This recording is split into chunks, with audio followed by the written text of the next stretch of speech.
Assalamualaikum warahmatullahi wabarakatuh. Perkenalkan, nama saya Dinda Widya Sukmawati dengan NIM A131230115 akan menjelaskan nomor 1 adalah contoh permasalahan lingkungan hidup yang disebabkan oleh faktor teknologi dan motif ekonomi, yaitu pertambangan ilegal atau pertambangan yang dapat merusak lingkungan seperti teknologi ekstraksi mineral yang dipergunakan oleh perusahaan tambang untuk meningkatkan hasil produksinya, menyebabkan pencemaran air dan juga kerusakan lahan. Juga penggunaan pestisida secara berlebihan oleh petani dapat menyebabkan pencemaran air, pencemaran tanah, dan juga penurunan biodiversitas karena kematian organisme non-target. Upaya penyelesaian masalah pertambangan yang merusak lingkungan adalah dengan cara menerapkan teknologi yang mengurangi limbah pencemaran dan juga membuat peraturan dengan pengawasan yang ketat, dan pentingnya untuk merehabilitasi pasca tambang seperti reforestasi dan pemulihan ekosistem lokal. Kemudian, upaya penyelesaian masalah penggunaan pestisida secara berlebihan adalah dengan cara menyediakan program pelatihan pertanian organik dan juga penggunaan pestisida secara alami untuk mengurangi bahan kimia berbahaya. Nomor 2, saya akan menjelaskan tentang sejarah perkembangan konsep sustainable development atau pembangunan berkelanjutan yang muncul sebagai respon terhadap dampak negatif dari industrialisasi dan pertumbuhan ekonomi yang tidak terkendali. Istilah ini pertama kali dikenal secara luas melalui laporan Our Common Future yang diterbitkan oleh WCED atau World Commission on Environment and Development pada tahun 1987. Laporan ini menekankan pentingnya memenuhi kebutuhan generasi saat ini tanpa mengorbankan kemampuan generasi mendatang untuk memenuhi kebutuhan mereka sendiri. Pada awal 1990-an, konversi-konversi internasional seperti KTT atau konversi tingkat tinggi di Rio de Janeiro tahun 1992 semakin mempopulerkan konsep ini. Dalam konversi tersebut, Agenda 21 disepakati sebagai panduan untuk menerapkan pembangunan berkelanjutan di berbagai negara. Kemudian penerapannya di Indonesia, konsep pembangunan berkelanjutan mulai diadopsi secara resmi pada tahun 1990-an. Pemerintah Indonesia mengeluarkan Rencana Pembangunan Jangka Menengah atau RPJM yang mencakup prinsip-prinsip pembangunan berkelanjutan. Selain itu, dalam Undang-Undang tentang Lingkungan Hidup seperti Undang-Undang Nomor 32 Tahun 2009, penekanan terhadap berkelanjutan dan perlindungan lingkungan dijadikan sebagai bagian integral dari kebijakan pembangunan. Kemudian, penerapannya di Indonesia, konsep ini mulai diadopsi secara resmi pada akhir tahun 1990-an. Pemerintah Indonesia mengeluarkan Rencana Pembangunan Jangka Menengah atau RPJM yang mencakup prinsip-prinsip pembangunan berkelanjutan. Kelembagaannya yaitu membentuk suatu Kementerian Lingkungan Hidup dan Kehutanan yang kemudian diregulasi atau melakukan pengesahan Undang-Undang tentang Lingkungan Hidup untuk menjadi undang-undang, yaitu Undang-Undang Nomor 4 Tahun 1982. Lalu melakukan perubahan menjadi Undang-Undang Nomor 23 Tahun 1997. Kemudian dilakukan perubahan lagi menjadi Undang-Undang Nomor 32 Tahun 2009 tentang PPLH atau Perlindungan dan Pengelolaan Lingkungan Hidup. Kemudian ada revisi Undang-Undang Cipta Kerja tahun 2020 yang disebut Omnibus Law.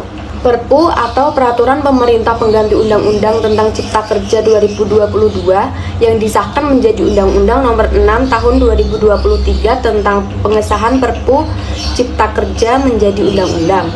Undang-undang inilah yang berlaku menjadi hukum positif untuk kemudian menjadi hukum nasional dan sebagian Undang-Undang Nomor 32 Tahun 2009 tentang PPLH. Nomor 3, contoh konkretnya adalah seperti Program Kampung Iklim atau biasa disebut Proklim yang diluncurkan pada tahun 2013 oleh Kementerian Lingkungan Hidup dan Kehutanan yang bertujuan untuk meningkatkan ketahanan masyarakat terhadap perubahan iklim dan mendorong pengelolaan lingkungan yang berkelanjutan di tingkat komunitas. Proklim ini menggabungkan pendidikan, partisipasi masyarakat, dan pengelolaan sumber daya alam yang bertanggung jawab. Program ini tidak hanya meningkatkan ketahanan terhadap perubahan iklim, tetapi juga berkontribusi pada perlindungan lingkungan secara keseluruhan. Nomor 4, analisis Undang-Undang Nomor 32 Tahun 2009 tentang Perlindungan dan Pengelolaan Lingkungan Hidup merupakan landasan hukum bagi perlindungan dan pengelolaan lingkungan hidup di Indonesia. Undang-undang ini mengatur tentang prinsip-prinsip dasar pengelolaan lingkungan, hak dan kewajiban masyarakat, serta peran pemerintah dan lembaga terkait. Undang-Undang Nomor 6 Tahun 2023 tentang penetapan Perpu Cipta Kerja menjadi undang-undang membawa sejumlah perubahan terhadap Undang-Undang Nomor 32 Tahun 2009. Beberapa perubahan ini berfokus kepada penyederhanaan regulasi dan percepatan proses perizinan yang dapat berdampak pada pengelolaan lingkungan. 3 aspek yang diatur dalam undang-undang yaitu aspek administrasi, aspek pidana, dan juga perdata. Aspek administrasi, pasal 33 yang mengatur mengenai kewajiban penyelenggaraan AMDAL untuk setiap kegiatan yang berpotensi menimbulkan dampak lingkungan. Administrasi ini mencakup prosedur, pelaksanaan, penilaian, dan pengawasan terhadap dokumen AMDAL. Aspek pidana, pasal 109 menyatakan bahwa setiap orang atau badan hukum yang dengan sengaja melakukan perbuatan yang merusak lingkungan hidup dapat dikenakan sanksi pidana. Ini termasuk pencemaran lingkungan dan pengabaian terhadap ketentuan peraturan perundang-undang yang berlaku. Aspek perdata, pada pasal 93 mengatur mengenai tanggung jawab ganti rugi bagi pelanggar yang menyebabkan kerusakan lingkungan. Dalam hal ini, individu atau entitas yang merusak lingkungan wajib memberikan kompensasi kepada pihak yang terdampak, baik itu individu, masyarakat, ataupun negara. Nomor 5, mengenai paper yang kami buat. Paper ini berjudul Peranan KHLS terhadap Instrumen Pencegahan Pencemaran dan Kerusakan Lingkungan Hidup. Rumusan masalahnya ada 3. Nomor 1, apa yang dimaksud dengan instrumen pencegahan pencemaran dan kerusakan lingkungan? Nomor 2, bagaimana prosedur terhadap kajian lingkungan hidup strategis? Dan nomor 3, mengapa partisipasi masyarakat penting dalam proses kemajuan kajian lingkungan hidup strategis? Kesimpulan papernya, instrumen pencegahan pencemaran dan kerusakan lingkungan hidup merupakan langkah-langkah penting yang diatur oleh pemerintah untuk melindungi lingkungan. Proses kajian lingkungan hidup strategis atau KHLS juga menjadi kunci dalam memastikan pembangunan berkelanjutan. Partisipasi aktif masyarakat sangat dibutuhkan untuk mendukung kebijakan lingkungan, melaporkan kondisi lingkungan, dan menjaga kebersihan sehingga bersama-sama dapat mengurangi dampak negatif terhadap lingkungan. Mengenai lampiran kasus pada paper kami adalah tentang pelaksanaan konsultasi publik 2 untuk kajian lingkungan hidup strategis di Kabupaten Kepulauan Yapen. Kegiatan ini bertujuan untuk mengintegrasikan aspek lingkungan dalam rencana pembangunan jangka panjang daerah dan meningkatkan partisipasi masyarakat dalam perencanaan pembangunan. Fokus utamanya adalah mengidentifikasi isu-isu lingkungan serta menyusun rekomendasi kebijakan yang mendukung pembangunan berkelanjutan di daerah tersebut.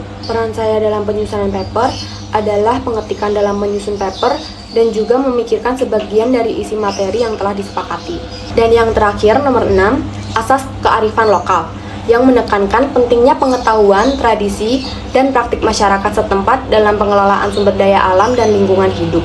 Kearifan lokal berperan menjaga keseimbangan ekosistem dan mendukung keberlanjutan lingkungan.